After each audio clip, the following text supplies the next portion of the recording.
Yabi kung Fatima, Barangay Fatima no. Pakistorya Yabi kap ano ro may na ano nga ra na recover nga sang kapatay iya sa inyong barangay kap. Ay na bisan no. Una na yan may ayad yun niya daw no sa kananya taga Pramati yabi din sa atong mga pinalangan taga Fatima. Kay na actually hay nagtagtabaw kay nasa eskwelahan. Yung bisita ako. Pagbalik na ako sa barangay hall is tatawo ng opisina tapos tumawag akong tresurera nga may patay kuno nga tawo nga nakita sa simbol. So sigida nagtawag ang kita aton niya kapulisan ng Marine o Indari mo ni Washington no hindi no nagkandak naman niya pag-imbestiga sa natabo sa nga yati nga nakita nga patay. Gawas nga nakita. Oo. Iya sa Barangay Fatima kapwa matat mga napabalita bimana nga mga missing person or even iya sa ano sa Banwat ni Washington. Yes, sa Barangay Fatima sir, wa pagid kami nakita man. Wa mat-reported kamo niya may individual nga natuwa o missing. So kaya nga ni sigida na ikaw gamit PNP para ano kung sino. Wa ginamo pagtabingat na ron do was no. Ibahan din naman kung na si Kagawad Jason no, na Mauro na nakaw ang verify kung rayon ay tao giman. So verify ni Kagawad Jason na yung tao ay tao giman kita nga gawas. Pwede ni mo kap maano ro description abi man aside nga kay na according sa aton nga taga MDRI mo naton is naka short, naka t-shirt. Aside karon kap ano rin mo mga na ano ito na diskubrihan sa nga gawas. Naka among kina sa apa mong ano kina is naka long sleeve no kagawad no long sleeve blue.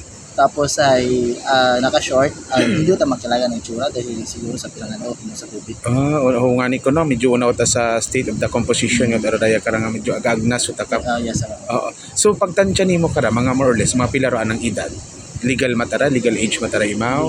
Legal age doon na dahil maguwang Diyos. Maguwang white hair okay. May part nga medyo maputi ra na takarang buhok no. So nayang do nakakita gaalin ni Mawiyad at that time.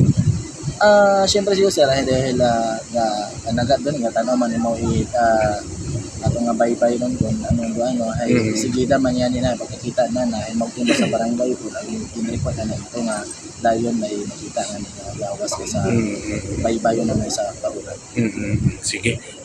Nayang kap siguro kung may mga nagapamati makano especially kung may mga missing person nga ra sa pamilya ano lang rin mo karon nga ano kanda panawagan? Siguro no sa ginakasubog din namo no balita no raya ay sa ato sa lubog na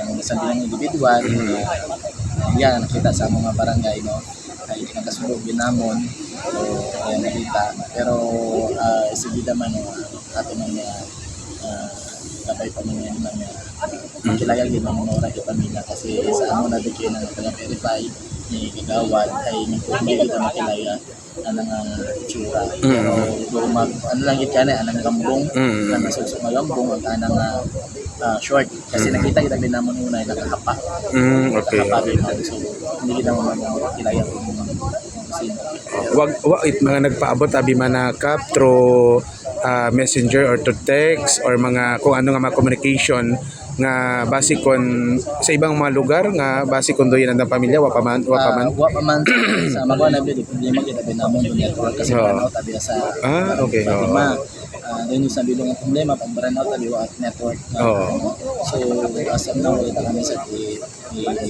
mga wa pa kami report or ng mga nag-follow up kamo ng mga islamon pero doon pa mga media pang yan ang agduman ang mga kapulisan nagdating nga imdari mo matong kuspa di mga sa ating barangay.